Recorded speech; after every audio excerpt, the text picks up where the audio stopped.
परमेश्वर पिता का एक बार फिर से धन्यवाद करते हैं आज के मुबारक वक्त के लिए, इस शाम के लिए कि खुदा ने एक बार फिर से यह अनुग्रह हमको दिया कि हम मुलाकात कर पा रहे हैं। और मेरा मन आनंदित है कि एक बार फिर से मैं आपसे मिल पा रहा हूँ।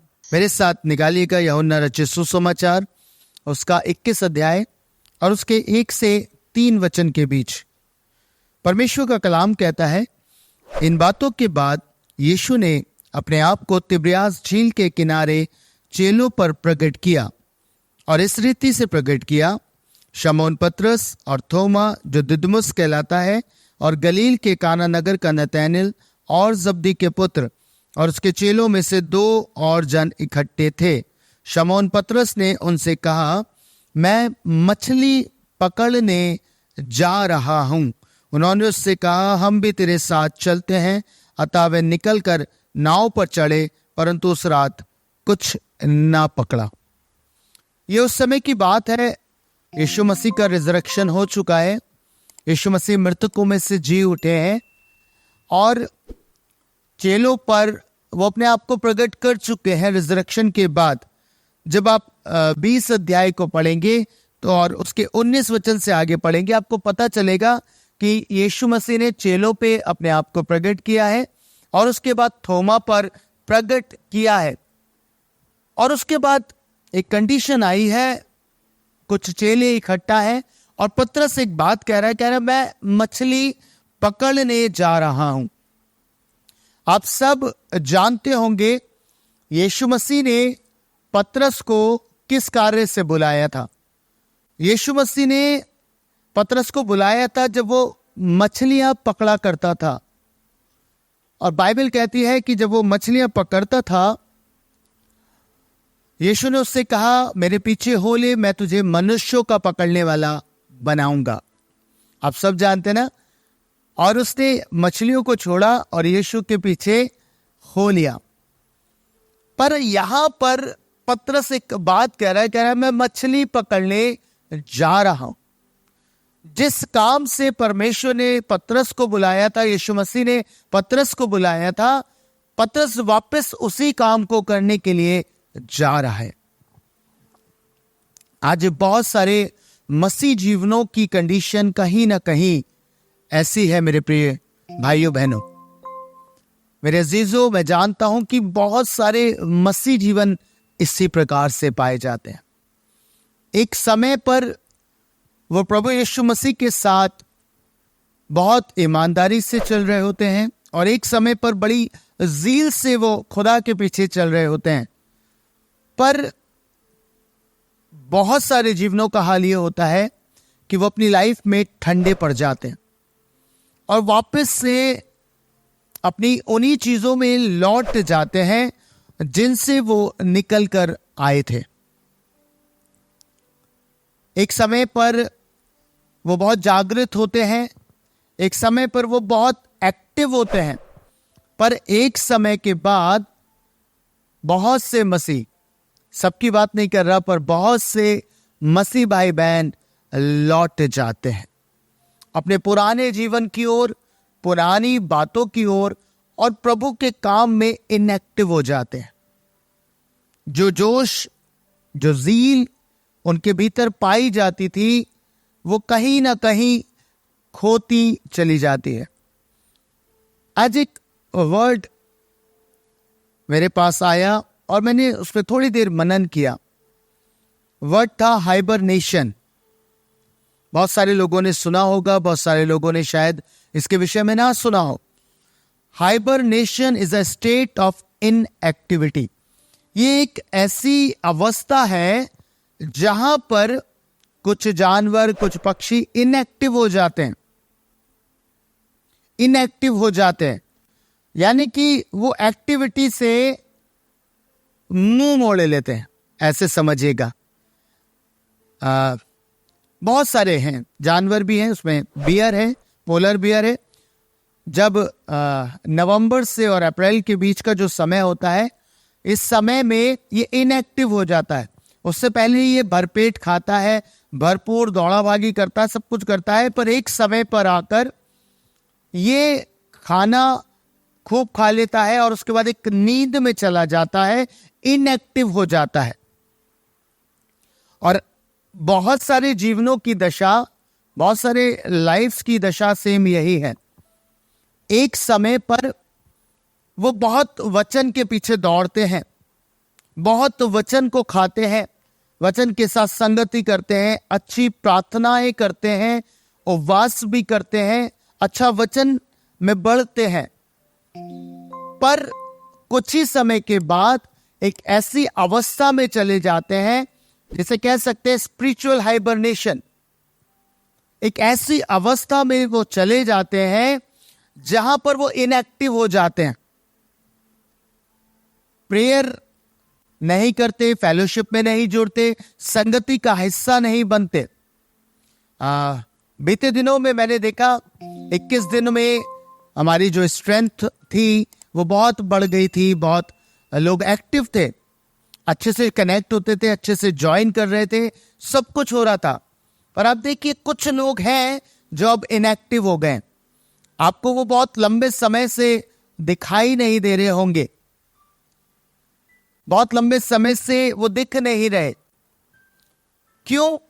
क्योंकि जब हम कुछ टाइटल्स देते हैं, सपोज करें हीलिंग, डिलीवरेंस, आत्मिक सभाएं, एक लंबे पीरियड की सभाएं, आपके लिए प्रेयर होंगी, सब कुछ होगा, तो हम कई बार बहुत एक्टिव हो जाते हैं, हम एक्टिवली ज्वाइन करते हैं, हमारे जीवन में बदलाव आता है और हम उन समयों में बहुत अच्छे से चल रहे होते हैं।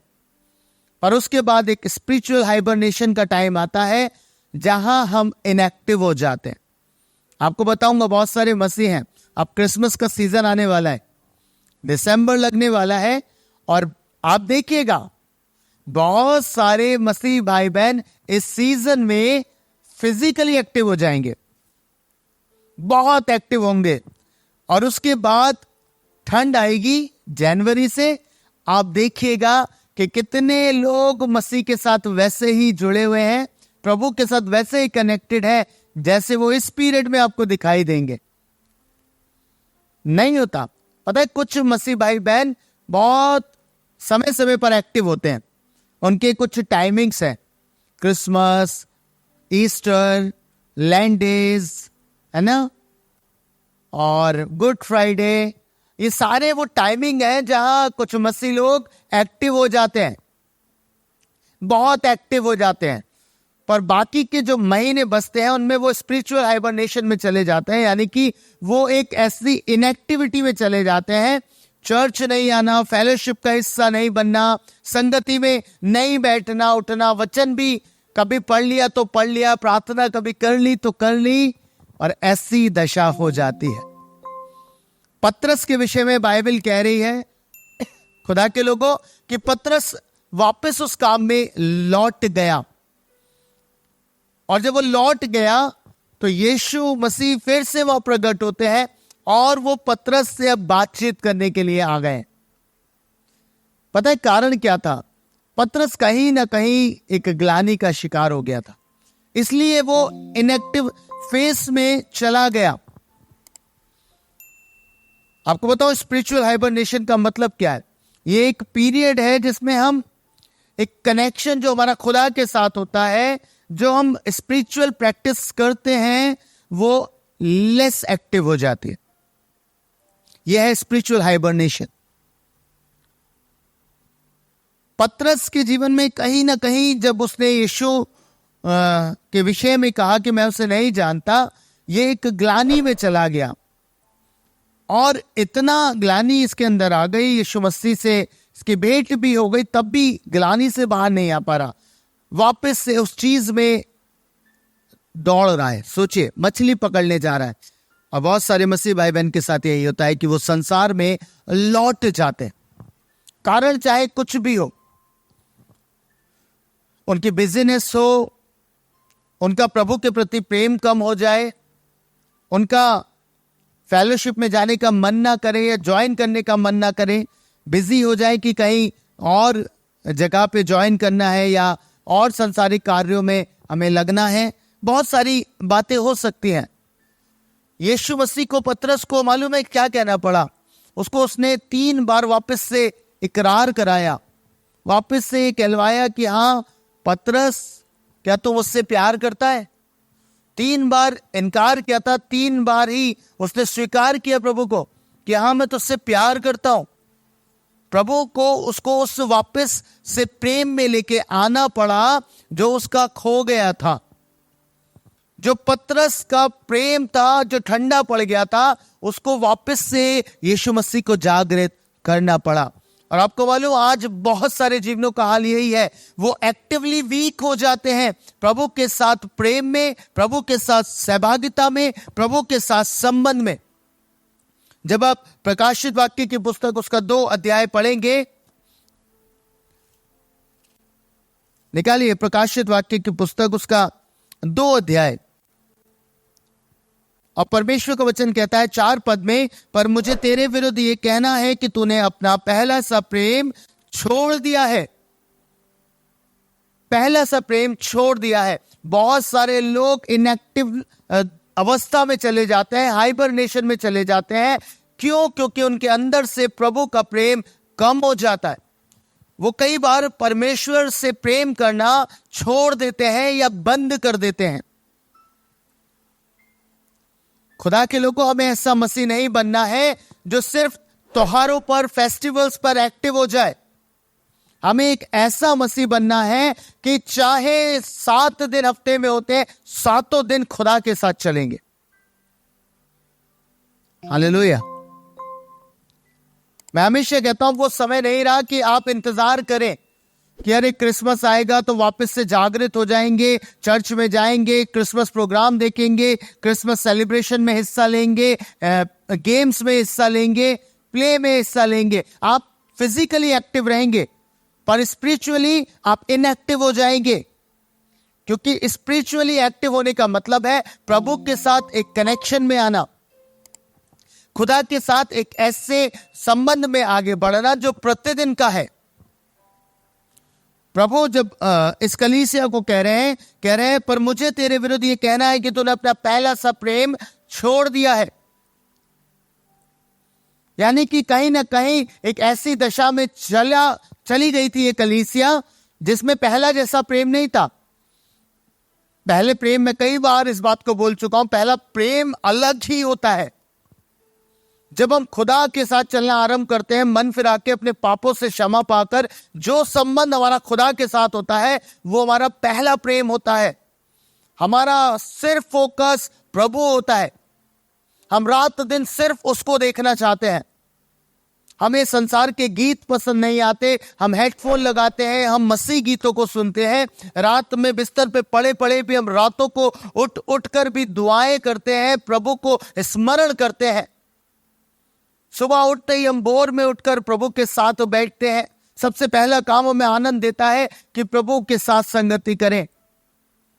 यदि हम किसी ऐसी जगह पे हैं जहां प्रभु की बात नहीं होती तो हमारा मन नहीं लगता। हमारा मन करता है बस अभी यहां से उठो, भागो और जाओ। पर क्या होता है, धीरे धीरे धीरे धीरे कहीं ना कहीं स्पिरिचुअल हाइबरनेशन का समय आ जाता है। इनएक्टिव हो जाते हम। एक कनेक्शन जो बना होता है वो धीरे धीरे ब्रेक होने लगता है। प्रभु के नेटवर्क टावर से हम बाहर चले जाते हैं। हमें ऐसा मसीह नहीं होना है प्रिय। हमें ऐसा मसीह होना है जो सदैव प्रभु के साथ संगति में रहे। पहले प्रेम में ही बने रहना है। जैसी हमारी शुरुआत वैसा हमारा अंत। जहां से हमने शुरू किया प्रभु के साथ, वैसे ही हमें अंत तक बने रहना है। पर जो लोग स्पिरिचुअल हाइबरनेशन में जाते हैं, जो इनएक्टिव हो जाते हैं, उनके विषय में प्रभु का वचन कहता है प्रकाशित वाक्य 3 अध्याय और उसके 14 वचन से मैं पढ़ रहा हूं, सुनिएगा। लौदीकिया की कलीसिया के दूत को ये लिख, जो आमीन और विश्वास योग्य और सच्चा गवाह है और परमेश्वर की सृष्टि का मूल कारण है, वह ये कहता है कि मैं तेरे कामों को जानता हूं कि तू ना तो ठंडा है और ना गर्म। भला होता कि तू ठंडा या गर्म होता, इसलिए कि तू गुनगुना है और न ठंडा है और न गर्म। मैं तुझे अपने मुंह में से उगलने पर हूं। प्रभु का वचन कह रहा है कलीसिया को, लौदीकिया की कलीसिया को। क्या कह रहा है परमेश्वर का वचन? कह रहा है ना तो तू ठंडा ही है, ना तो तू गर्म ही है। आज बहुत से लोगों का स्वभाव बिल्कुल ऐसा ही है। क्रिसमस पे वो गर्म दिखाई देते हैं, ईस्टर पे वो गर्म दिखाई देते हैं, गुड फ्राइडे पे गर्म दिखाई देते हैं, आंसू बहते हैं, बिल्कुल ऐसा अनुभव करते हैं मानो वो यीशु के साथ क्रूस पे चढ़ाए गए हैं, है ना। ईस्टर पे ओहो प्यारो मसीहा जिया, चलो दर्शन को सखी। हाँ, ये गाना बड़ा अच्छा लगता है हमें, पर खुद जीवित नहीं दिखते। खुद की दशा मरे हुए सी होती है प्रभु में, पर गाना हमें गाना है बड़े जोश से, ओहो प्यारो मसीहा जिया, चलो दर्शन को सखी। क्या हो रहा है? हम प्रभु के साथ उस कनेक्शन में नहीं है। प्रभु कह रहा है ना तो तू ठंडा है, ना तो तू गर्म है।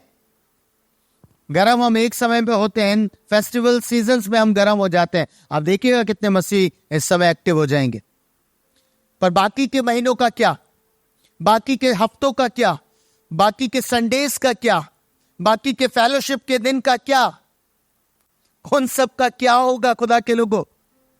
फिर हम ठंडे हो जाते हैं। और यीशु मसीह परमेश्वर का वचन इस बात को कह रहा है। क्या कह रहा है? ना तो तू ठंडा है, ना तो तू गर्म है। तू ऐसे स्वभाव में जो गुनगुनाए, जब मौका हुआ गर्म, जब मौका हुआ ठंडा। प्रभु कह रहा है ऐसे स्वभाव को परमेश्वर पसंद नहीं करता। प्रभु कहता है ना तो तू ठंडा है, ना तो तू गर्म है, मैं तुझे अपने मुंह में से उगलने पर हूं।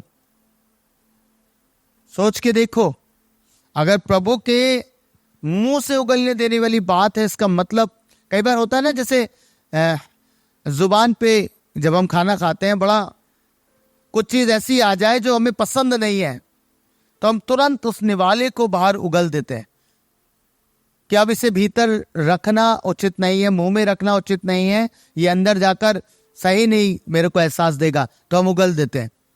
अब सोचो, ऐसा जीवन हो गया है लोगों का जो परमेश्वर को पसंद नहीं आ रहा। परमेश्वर कह रहे हैं मैं उसे उगलने पर हूं कि ये फायदे का नहीं है, ये नुकसान का कारण है। और इसलिए प्रभु आज अपने लोगों से बात कर रहा है। हमारी दशा ऐसी नहीं होनी चाहिए।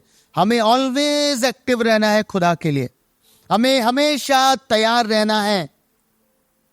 मैं अभी बात कर रहा था एक बहन से, मैंने कहा बहन अभी 21 दिन का किया, वंडरफुल रिजल्ट था। मैंने कहा मुझे लग रहा है 365 दिन का करना पड़ेगा, तब जाके कुछ लोग शायद 365 दिन एक्टिव रह सके, उसके बाद की गारंटी नहीं है। कब हम लोग समझदार बनेंगे, कब हम लोग एक्टिव बनेंगे प्रभु के लिए? कितना प्रभु आपके लिए परिश्रम करे और कितना सिखाए कि आपके अंदर एक रेगुलरिटी आ जाए। प्रभु आपसे कितनी बातें करे कि आप रेगुलर हो जाए उसके लिए। हाँ, बार बार आप ठंडेपन में चले जाते हैं, बार बार ठंडेपन का अनुभव करने लगते हैं। जब अच्छे वाले दिन होते हैं, जब लगातार संगति है, तो हम एक्टिव हैं। उसके बाद क्या? उसके बाद ना तो हमारे पास समय रहता, हम बहुत बहाने बनाने लगते हैं समय का कि हमारे पास टाइम नहीं था, हमारे पास ये नहीं था। क्यों करते हैं हम लोग ऐसा? आपको मालूम है क्यों? क्योंकि हम इनएक्टिव हो जाते। बहुत सारे कारण हो सकते हैं। मैंने कहा कुछ लोग इस कारण से इनएक्टिव हो जाते हैं क्योंकि संसार का प्रेशर उनसे झेला नहीं जा रहा। प्रेयर रूम स्टैब्लिश हुआ, फिर संसार का प्रेशर आया और फिर वही चीज। आज एक बहन से मेरी बात हो रही, उसके जॉब में कुछ इश्यू हो गया, उसने रिजाइन किया और उसने दुख हुआ, परेशानी हुई, लेकिन उसने बाद में एक बात कहा कि भैया अच्छा है मैं प्रभु को समय नहीं दे पा रही थी। और मुझे सुन के बड़ी आशीष भी मिली कि एटलीस्ट उसके अंदर ये पीड़ा है, उसके अंदर ये तकलीफ थी कि वो प्रभु को टाइम नहीं दे पा रहे थे। वो भोर में उठ के प्रार्थना करती है, फिर स्कूल जाना, फिर स्कूल से लौट के फिर उसका अपना शेड्यूल है, तुरंत आके खाना वाना खाना, बच्चे को देख के फिर प्रार्थना करना। उसने मुझे बताया और वो कह रही मैं बहुत दिन से बहुत ज़्यादा परेशान चल रही थी कि मैं क्या करूं तो करूं क्या। आज फिर सडनली कुछ सर्कमस्टांसेस ऐसे बने कि उसको रिजाइन करना पड़ गया। दुख हुआ, तकलीफ हुआ, क्योंकि बहुत होता है जब परिवार होता है, जिम्मेदारियां होती हैं, हमारे ऊपर पीड़ा आ जाती है। पर जब मेरी बात हुई तो हमने एक बात के लिए परमेश्वर का धन्यवाद किया, प्रभु आपकी जैसी योजना। उत्तम बात आपको ये बताना चाह रहा हूं कि भले ही उसकी जॉब चली गई, लेकिन उसका मन प्रभु की ओर लगा था कि प्रभु को मैं समय दे पाऊंगी। ये बहुत इंपॉर्टेंट है। आप सबसे ये बात कहना चाहता हूं, अपने जीवन में, अपनी चीजों में एक स्थिरता लेके आइए। अपने प्रेयर रूम में स्थिरता लेके आइए, अपनी लाइफ में स्थिरता लेके आइए कि आप डामाडोल ना हो, है ना। कुछ लोग मैंने ऐसे देखे हैं, उनका एक प्रचारक से मन नहीं भरता, एक मेंटोर से मन नहीं भरता, ढेरों जगह वो जाते हैं और फिर क्या होता है, दिमाग में खिचड़ी पक जाती है। वो वाला पास्टर ऐसे कह रहे थे, वो वाले पास्टर ऐसे कह रहे थे। दो काम पे ध्यान दो ना। आप जिस भी सेवा में जुड़े हो, आप उसमें बने रहो और साथ ही वचन भी पढ़ो। अगर आपको लगता है कोई चीज की कमी है तो वचन आपकी सहायता करेगा आपको ठीक बना के रखने में। इन दो बातों पे ही ध्यान रखो। जरूरी नहीं हर जगह भागो, हर जगह सुनो। आप ज्यादा को सुनोगे, आपके अंदर खिचड़ी पक जाएगी। मैंने ढेरों भाई बहनों की जब काउंसलिंग करी, मुझे ये पता चल गया कि उनके अंदर मेन प्रॉब्लम ये थी कि वो ढेरों को सुनते हैं और इसलिए भीतर कुछ नहीं गया। एक के साथ ना तो वो ईमानदार हो पा रहे हैं, एक के साथ ना तो वो कनेक्ट ही हो पा रहे हैं, और सबको सुन रहे हैं, इधर से भी उधर से भी। हो क्या रहा है, खिचड़ी पकड़े। कोई कहता है ये सही है, कोई कहता है ये गलत है। अरे आपको क्यों इतना वो करना है। एक सेवा में ईमानदारी से बने रहो और साथ ही अपने वचन में बने रहो। अगर कभी ऐसा होगा कि पास्टर कहीं चूकेगा तो आपके पास वर्ड है जो आपकी सहायता करेगा। समझ रहे हैं मेरी बात को। बस ये आपकी सहायता करेगा कि आप प्रभु में ईमानदार रहें। आप जहां जुड़े एक जगह ईमानदारी से कनेक्ट हो जाइए। क्यों इतना भागा दौड़ी है जीवन में, क्यों इधर उधर कूदते रहते हैं। हाँ, आज एक को सुना, उसने कहा ऐसा करना है ऐसा करना है, आप लग गए। 4 दिन बाद आप फिर ठंडे हो जाएंगे। 4 दिन के बाद आपकी स्थिति फिर वही आ जाती है। फिर उस प्रचारक में कमी दिखाई देती है। आपको मालूम सारे खादिम अच्छे हैं, प्रॉब्लम क्या है? प्रॉब्लम यह है कि हम खिचड़ी को पका लेते हैं। आपको जो खादिम बता रहे हैं वो वर्ड से बता रहे हैं। हाँ, ये बहुत इंपॉर्टेंट है कि आपको ये देख के जरूर चलना है कि जो वचन आपको दे रहा है उसके जीवन में पवित्रता है, उसके जीवन ऐसा है जो वर्ड के अनुसार है या नहीं है। ये इंपॉर्टेंट चीज है। आपको बस यही देखना है। समझ रहे? आपके जीवन में फिर ये बार बार ठंडा हो जाना, गर्म हो जाना नहीं आएगा। अब सिंपल बने रहेंगे, प्रभु के साथ ईमानदार रहेंगे और खुदा ऐसे जीवनों से प्रसन्न होता है। आपको मालूम बाइबल में क्या लिखा है? भजन संहिता 91 में लिखा है कि तूने जो मुझसे स्नेह किया है इसलिए मैं तुझे छुड़ाऊंगा। यदि आप प्रभु से प्यार करते, स्नेह करते हैं और उसके साथ बने रहते हैं तो प्रभु कह रहा है, ये उसका वायदा है, वो ही आपको छुड़ाएगा। अगर आपके हालात बदलेंगे, आपकी तकलीफ, आप हो सकता है आप बीमारियों में चले गए हो सकता है आप तकलीफों में चले गए हो, आप इधर उधर भागने से बेहतर है कि आप प्रभु की प्रतिज्ञा पे खड़े हो जाएं कि प्रभु ने कहा है और जहां है वहां बने रहें। आप ईमानदारी से प्रभु के वचन को फिर ले और कहे, प्रभु मैं आपसे प्यार करता हूं, मैं तो स्थिर हूं एक जगह पे, एक जगह दृढ़ता से मैं जमा हुआ हूं, जहां सुन रहा हूं वहीं सही हूं और मैं आपके वचन पे भरोसा करता हूं। ये कहता है आप मुझे छुड़ाओगे। यस, मनुष्य पे भरोसा करने से बेहतर है कि आप प्रभु पे भरोसा करें। मनुष्य आपको धोखा देगा, लेकिन प्रभु आपको कभी धोखा नहीं देगा। कितनों को मेरी बात समझ में आ गई? आ गई है ना? तो क्या करना है? स्थिर होना है। पतरस मछली पकड़ने के काम पे लौटने लगा। प्रभु ने पता है उसको वापस से अपने प्यार के प्रति ईमानदार बनाया। पतरस को यह समझाने की कोशिश कर रहे थे प्रभु कि नहीं, प्यार में बने रहो, उसी प्यार को जानो जिस प्यार के साथ तुमने शुरुआत करी थी, जिस प्रेम को तुमने जानकर मेरे पीछे चले थे, उसी में बने रहो। और इसीलिए प्रभु ने वहां पे दिखाया, प्रभु ने मछली भून दी। सोचो, संसार में लौटोगे तो क्या होगा? योना भागा था, क्या हुआ था? बाइबल कहती है हल पर हाथ रखकर पीछे नहीं दौड़ा जाता, लौटा नहीं जाता। वापस से संसार में लौटोगे तो क्या होगा? योना प्रभु की बुलाहट से भागा, क्या हुआ? मछली के पेट में पाया गया, मच्छ के पेट में पाया गया। मच्छ का पेट है परेशानियां, समस्याएं, बीमारियां, तकलीफें। भागोगे फिर क्या होगा? यही होगा। वापस लौटना वही है, आना वापस से वही है ना? आज उन तमाम लोगों से कहना चाहता हूं जो इधर उधर भागते हैं ना, आपको आज एक बात बोलना चाहता हूं।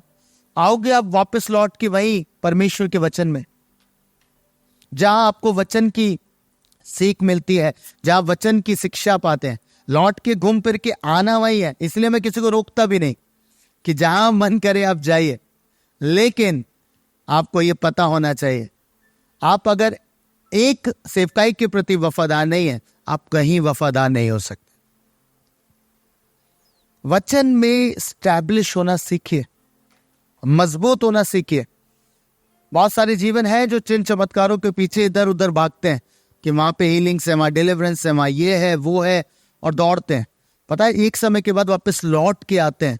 मैंने तो ढेरों जीवनों को देख लिया, आके मुझसे बस वापस एक ही बात कही कि भैया बीमारियां तो फिर आ जाती हैं, तकलीफें तो फिर आ जाती हैं, हम फिर 4 दिन बाद प्रार्थना कराने आते हैं, हम फिर 5वें दिन आके हाथ रखवाते हैं कि प्रार्थना करिए। इससे अच्छा है कि हम खुदा के वचन में पाए जाएं। और यही कंडीशन अब होनी है। मैं आपको बता रहा हूं आज, मेरी बात को याद रखिएगा। जिस दौर में हम आ गए हैं ना, प्रभु अब सच्ची सेवकाइयों को वापस उठाएगा। प्रभु सच्चे सेवकों को वापस खड़ा करेगा। अब ये हो रहा है। अब बहुत सारी चीजों का पर्दाफाश होगा इन अंतिम दिनों में। बहुत सारे झूठे चीजें, झूठी बातें रिवील की जाएंगी। ये वो समय आ रहा है और प्रभु अब ऐसा करेगा जल्दी। याद रखिएगा, मेरा कहने का मतलब है प्रभु के साथ प्यार में बढ़ते जाइए, स्थिर हो जाइए। प्रभु आप सबको आज शाम इस वर्ड से आशीष दे। ये वचन जो प्रभु ने मुझे दिया, मैंने आप तक पहुंचाया है। स्थिर होकर आगे बढ़िएगा। ओके, वापस नहीं लौटना है, ठंडे नहीं पड़ना है, स्पिरिचुअल हाइबरनेशन में नहीं जाना है। प्रभु के साथ हमेशा एक्टिव रहिए, ज़ील में बने रहिए, गर्माहट में बने रहिए। प्रभु आपको आशीष दे।